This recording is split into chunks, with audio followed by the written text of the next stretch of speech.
Hi friends, welcome to my channel Velo life style. இன்றைக்கி நம்ம என்ன வீடியோ பார்க்க போகிறோம் அப்படின்னா, சத்து மாவில் கஞ்சி தான் பண்ண போகிறோம். இதுக்கு முன்னாடி நம்ம சத்து மாவில் வந்து குழி பணியாரம் பண்ணுறது, புட்டு பண்ணுற வீடியோலாம் நம்ம அப்லோட் பண்ணியிருக்கோம். வேணுன்றவங்க செக் பண்ணி பாருங்கள். இப்போ வந்து இந்த சத்து மாவில் எப்படி கஞ்சி பண்ணுறதுன்னு பார்க்கலாம். இந்த சத்து மாவு வந்து பார்த்திங்க அப்படின்னா, நம்ம வீட்டில் வந்து அம்மா அரைச்சி சேல் பண்ணிகிட்டு இருக்கிறது. ஸோ அதில் தான் இன்றைக்கி நம்ம கஞ்சி பண்ண போகிறோம். ஃபஸ்ட்டு வந்து நான் ஒரு 4 ஸ்பூன் வந்து சத்து மாவு எடுத்துக்கிறேன். அதில் ஒரு பிஞ்ச் வந்து சால்ட் சேர்த்துக்கோங்க. உப்பு சேர்த்துட்டு நான் கொஞ்சமாக தண்ணி ஊற்றி நல்லா கட்டி இல்லாமல் கரைச்சி எடுத்துக்கிறேன். அதுக்கப்புறமா ஒரு பாத்திரத்தில் வந்து கொஞ்சமாக தண்ணி ஊற்றி கொதிக்க வச்சுக்கலாம். இது நல்லா கரைச்சிட்டதுக்கப்புறம் நம்ம அதில் ஊற்றிக்கலாம்.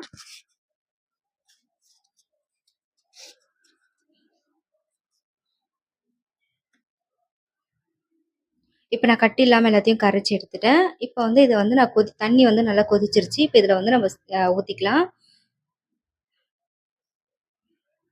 இப்போ வந்து நம்ம ஊற்றும்போது இந்த கலரில் இருக்கு இல்லையா, இது நல்லா கொதிச்சு ஒரு 5 to 10 மினிட்ஸில் பார்த்தீங்க அப்படின்னா இதோடைய கலர் வந்து லைட்டாக சேஞ்ச் ஆகி வரும். நல்லா வந்து பபிள்ஸ்லாம் வந்து நல்லா கொதிச்சு வரும். ஸோ அப்போ வந்து நம்மளுக்கு இது கொஞ்சம் ரெடி ஆகிடுச்சு. இப்போ இந்த ஸ்டேஜில் நம்ம என்ன பண்ணணும் அப்படின்னா, நம்மளுக்கு தேவையான அளவுக்கு சர்க்கரை, நீங்கள் எந்த அளவுக்கு இனிப்பு சாப்பிட்றீங்களோ அந்த அளவுக்கு சுகர் சேர்த்துக்கோங்க. நான் கொஞ்சமாக சர்க்கரை சேர்த்துக்கிறேன்.